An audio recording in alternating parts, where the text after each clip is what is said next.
Hello అండి, నేను మీ శుభశ్రీ చింత. Welcome to our channel. ఇవాళ అయితే ఎంతో టేస్టీగా ఉండే మెంతి పరోటా అయితే చేసి చూపించబోతున్నాను. దానికంటే ముందుగా మీరందరూ ఎలా ఉన్నారు? నేనైతే చాలా బాగున్నాను. ఇప్పుడైతే రెసిపీలోకి వెళ్ళిపోదాం పదండి. నేనైతే ఇక్కడ ఒక పెద్ద మెంతి కూర కట్ట అయితే తీసుకున్నానండి. వట్టి ఆకులు మాత్రమే నీట్గా తొంపేసి కడిగేసి పక్కన పెట్టుకున్నాను. అలాగే ఒక బౌల్ తీసుకొని ఒక పెద్ద మెంతి కూర కట్టకి 2 కప్పుల వరకు గోధుమ పిండి తీసుకున్నానండి. అలా తీసుకుంటే కరెక్ట్గా సరిపోతుంది.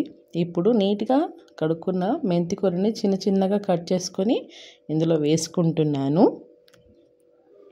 ఇలా వేసుకున్న తర్వాత తగినంత ఉప్పు నేనైతే 3/4 స్పూన్ వేసాను. తర్వాత కారం, అంటే పచ్చిమిర్చి కూడా వేసుకోవచ్చు. నేనైతే కారపొడి వేసుకున్నాను. కొంచెం పసుపు, 1/2 స్పూన్ వరకు జీలకర్ర పొడి, 1/2 స్పూన్ వరకు ధనియాల పొడి వేసేసేసి అల్లం వెల్లుల్లి పేస్ట్ దంచుకుంది 1 స్పూన్ వరకు వేసుకొని ఇవన్నీ బాగా కలిసేలా కలుపుకోండి. ముందుగా మొత్తం ఆకుకున్న తడితోటి పిండి ఎంతవరకు కలుపుకోగలమో అంతవరకు కలుపుకున్న తర్వాత కొన్ని నీళ్లు పోసుకుంటూ చపాతీ పిండిలా కలుపుకోవాలన్నమాట. ఇదిగోండి ఇలా ఈ సాఫ్ట్గా ఉంటే సరిపోతుంది. దీనిపైన కొంచెం నూనె వేసి పిండిని ఒక 2 మినిట్స్ బాగా కలిపేసి పక్కన పెట్టేసుకుందాము. ఇదిగోండి ఇలా మెత్తగా మీరు ఎంతసేపు దాన్ని మసాజ్ చేయగలరో అంతవరకు చేసేసి పక్కన పెట్టేసి ఉంచుకోండి. ఇది మినిమం అరగంట వరకు నానబెట్టి పక్కన ఉంచండి. ఇదిగోండి అరగంట నానిన తర్వాత మీకు చపాతీ పిండి చూపిస్తున్నాను చూడండి పరోటాకి. ఇదిగోండి ఎంత సాఫ్ట్గా ఉందో. ఇదిగోండి ఇలా మొత్తం మళ్ళీ ఒక 2 నిమిషాల పాటు దానికి మసాజ్ చేసేసి మనం చపాతీ ప్రిపేర్ చేసేసుకుందాము పరోటాస్.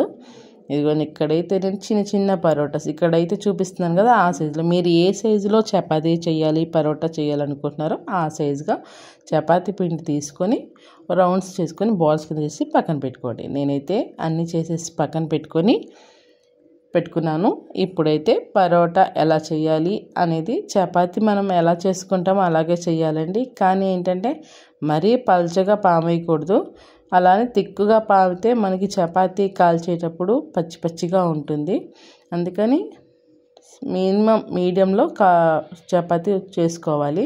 ఇదిగోండి ఇక్కడ అయితే చూపిస్తున్నాను చపాతీ ఏ లెంత్లో చేశాను అనేది ఇక్కడ చూపిస్తానండి. మరీ పెద్దగా దలసరిగా వద్దు, అలానే మరీ పలచగా చేయకండి, మీడియంగా చేసుకోండి. ఇదిగోండి ఈ విధంగా అనమాట. ఎంత బాగుందో చూడడానికైతే నాకు చపాతీ ఇలా చూస్తుంటే బాగా నచ్చుతుందండి.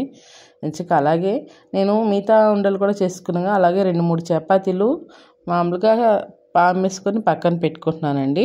ఇదిగోండి ఇప్పుడు ఒక చపాతీ పెనం పెట్టుకొని ఈ కొంచెం హీట్ అయిన తర్వాత మరీ హై హీట్లో మాత్రం చేయకండి, మీడియం హీట్లో పెట్టుకొని 2 సైడ్లు చపాతీని బాగా కాల్చుకోండి.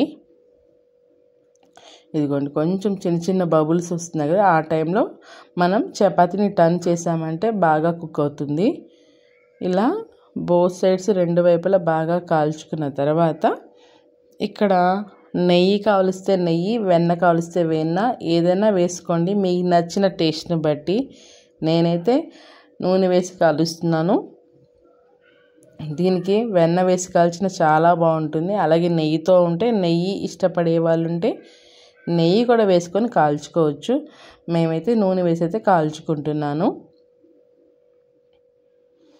ఈ విధంగా మీడియం ఫ్లేమ్లో పెట్టుకుని హై ఫ్లేమ్లో పెట్టుకుంటే లోపలంతా మెత్తగా ఉంటుంది కనుక మీడియం ఫ్లేమ్లో పెట్టుకొని ఇలా రొటేట్ చేసుకుంటూ కాల్చుకోండి. ఒకేసారి అలా కొంచేసినా కూడా చపాతీ అనేది కొంచెం ఎక్కువ కాలిపోతుంది. ఇలా తిప్పుతూ కాల్చుకుంటే చపాతీ 2 వైపులా బాగా కాలుతుందండి. ఇదిగోండి చపాతీ అయితే ఫినిష్ అయిపోయింది. దీని అయితే నేను పక్కన ప్లేట్లోకి అయితే తీసేసుకుంటున్నాను. మిగతా చేసిన చపాతీలు కూడా ఇక్కడ చేసేసుకుంటున్నాను. ఇదిగోండి చేసేసుకున్నాను.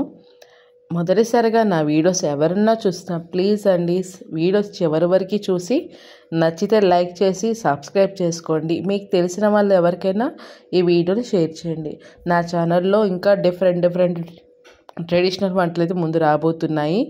ఒక్కసారి ప్లీజ్ సబ్స్క్రైబ్ చేసుకొని మీకు నచ్చిన ఐటెం చేసుకొని ఎంజాయ్ చేయండి. ఇదిగోండి నేనైతే చపాతీలన్నీ కాల్ చేసేసాను. ఇదిగోండి సర్వింగ్ ప్లేట్లో తీసుకున్నాను. దీంతో ఈ పరోటాస్ తోటి పెరుగు అయితే చాలా బాగుంటుంది. నేనైతే ఇలా పెరుగుతో అయితే తీసుకున్నాను. థ్యాంక్ యూ అండి వీడియో చూసినందుకు. Please subscribe my channel.